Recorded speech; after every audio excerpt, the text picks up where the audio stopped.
بسم اللہ الرحمن الرحیم۔ عربی زبان کے 28 حروف ہیں۔ اب ان حروف پر کچھ علامتیں لگائی جاتی ہیں جن کی وجہ سے حروف یا تو متحرک ہو جاتے ہیں یا ساکن ہو جاتے ہیں یا مشدد ہو جاتے ہیں یا منون ہو جاتے ہیں۔ یہ 4 چیزیں آپ کو سمجھنے کے لیے بہت اہمیت کی حامل ہیں۔ متحرک کا مطلب یہ ہے کوئی حرکت ایسی حرف پر لگا دی جاتی ہے جس سے آواز چلنے لگتی ہے، حرکت کرنے لگتی ہے، آگے بڑھنے لگتی ہے۔ جیسے الف پر آپ جزم لگائیں گے تو الف ساکن ہے، وہ رکا ہوا ہے، جزم ہے، سکون اس پر لگا ہوا ہے، آواز رکی ہوئی ہے۔ لیکن الف پر اگر آپ جسے آپ حمزہ کہتے ہیں اس کے اوپر زبر لگاتے ہیں، یہ زیر لگاتے ہیں، یہ پیش لگاتے ہیں، ا ای او، تو آواز چلنے لگتی ہے، ا ای او، تو یہ حرکت۔ تو اگر فرض کیجئے آپ نے ایک حرف لے لیا، با ہی کو لے لیجئے، با پر اگر آپ زبر لگائیں گے تو وہ ب ہو جائے گا، ب۔ بہت زیادہ نہیں کھینچنا ہے اس کو، اور اگر با کو زیادہ کھینچیں گے تو پھر وہ با ہو جائے گا۔ زیادہ نہیں کھینچنا ہے، بس تھوڑا سا کھینچنا ہے۔ اس کو زبر کہتے ہیں، اور زبر کو عربی زبان میں فتحہ کہتے ہیں، اور جس حرف پر زبر لگا ہوا ہو اس کو مفتوح کہتے ہیں۔ زیر کو عربی زبان میں کسرہ کہتے ہیں، جس حرف پر زیر لگی ہوئی ہو اس کو مکسور کہتے ہیں۔ اسی طرح پیش کو ضمہ کہتے ہیں، اور جس حرف پر پیش لگ جائے اس کو مضموم کہتے ہیں۔ تو حرکات 3 ہیں، زیر، زبر اور پیش، جسے ہم کسرہ، فتحہ اور ضمہ کہتے ہیں۔ اور اگر یہ 3 علامتیں حرف پر لگا دیں تو حرف متحرک ہو جاتا ہے، زبر کی وجہ سے مفتوح ہو جائے گا، زیر کی وجہ سے مکسور ہو جائے گا، اور پیش کی وجہ سے مضموم ہو جائے گا۔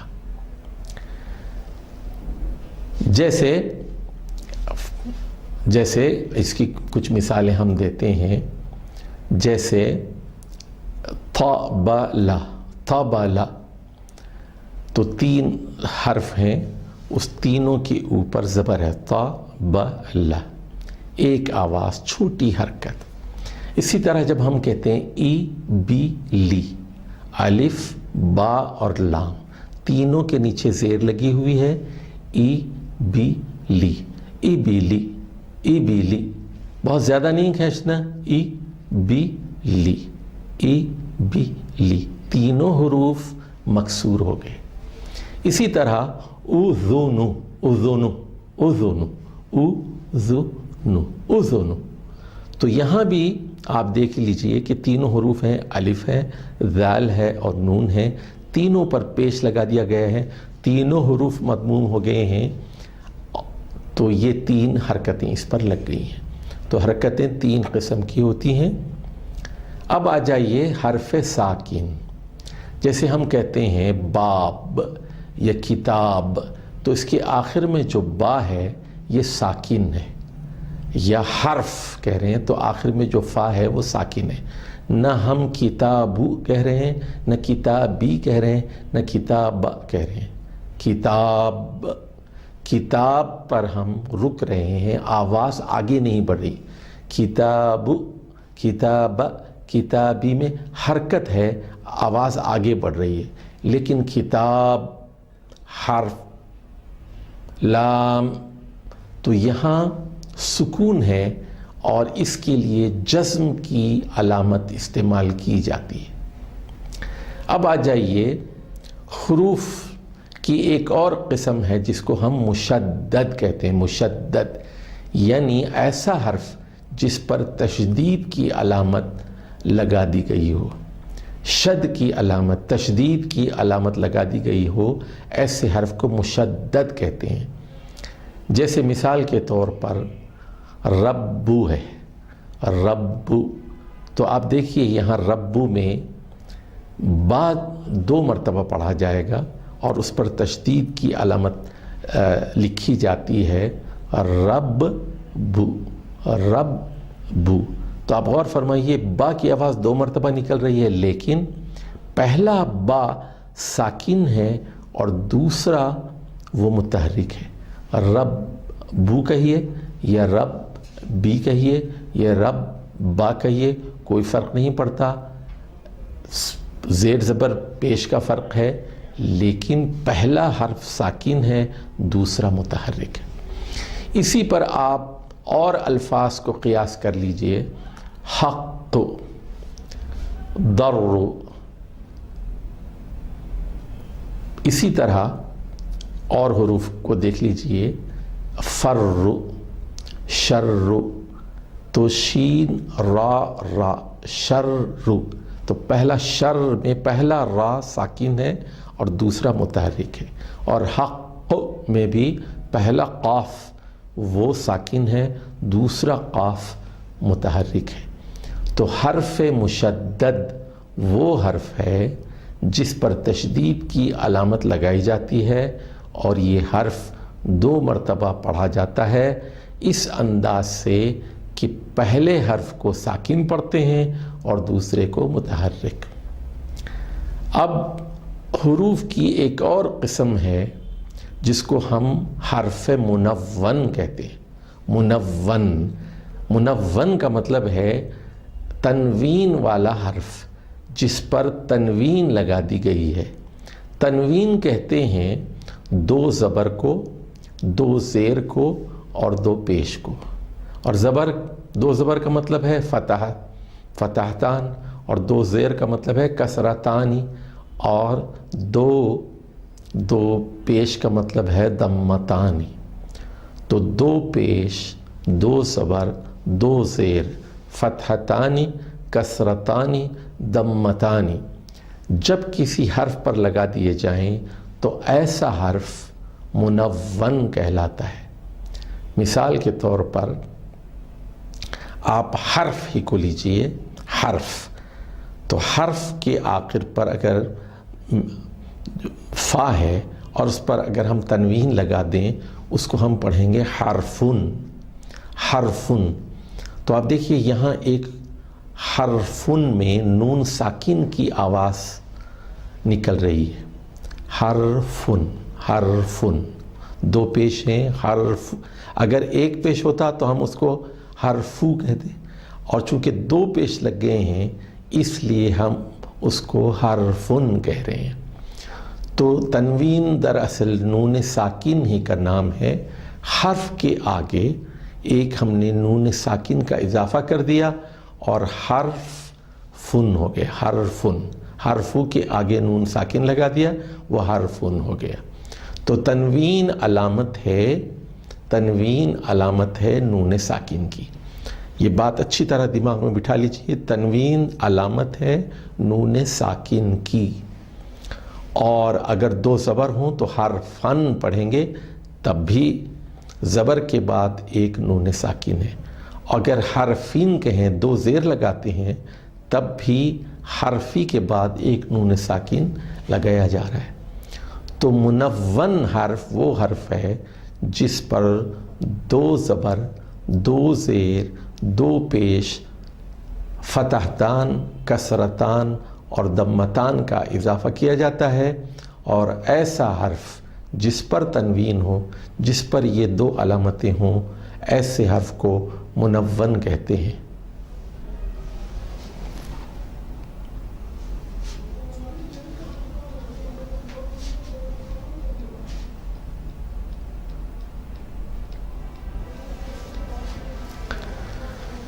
اب ہم گفتگو کریں گے واولز کے بارے میں، حرکات کے بارے میں، اور یہ ایک بنیادی سبق ہے۔ عربی زبان میں آوازوں کی 2 قسمیں ہیں،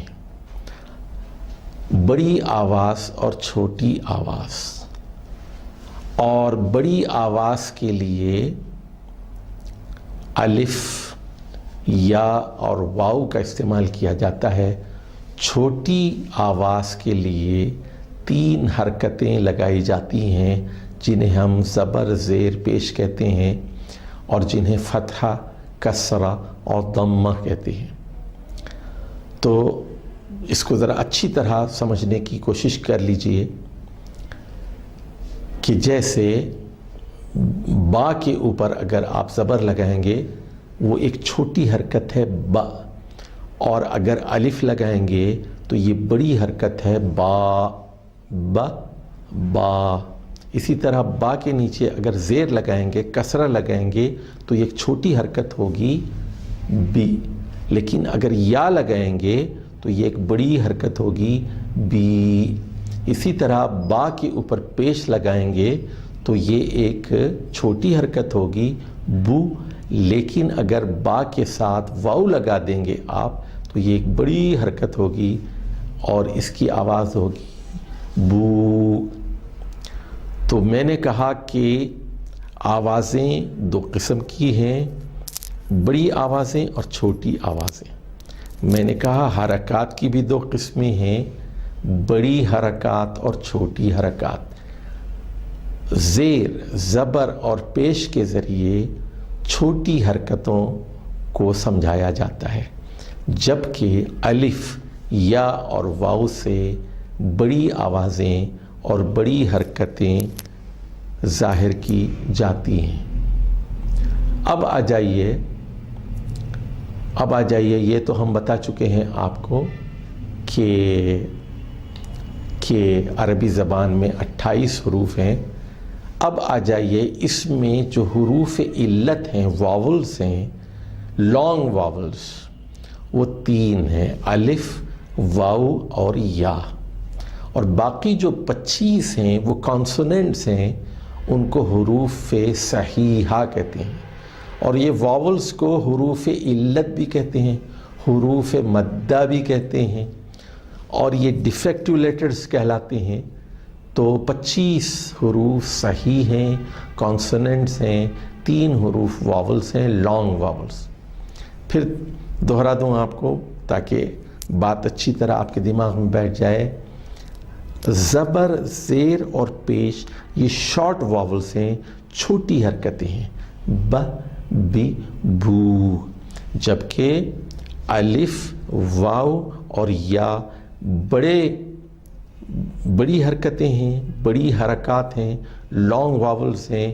ان کو حروف علت بھی کہتے ہیں، انہیں حروف مدہ بھی کہتے ہیں، با، بو، بی. بعض اوقات یہ ہوتا ہے کہ اس بڑی آواز کو، اس لانگ واول کو فتحہ اشباعی یا ضمہ اشباعی اور کسرہ اشباعی سے ظاہر کیا جاتا ہے. جیسے رحمان میں میم کے اوپر ایک زبر کھڑا لگایا جاتا ہے اور آپ اس کو رحمان کہتے ہیں اور اس کی بھی بڑی آواز ہوتی ہے. اسی طرح کہ دیکھیے یہاں کتابہو کے میں بو کی آواز تو چھوٹی ہے، ہو کی آواز بڑی ہے، اور اسے کتابت میں ایک الٹے پیش کے ذریعے ظاہر کیا جاتا ہے. کتابہو میں بو کی آواز چھوٹی آواز ہے اور ہو کی آواز بڑی آواز ہے. بالکل اسی طرح بعینہ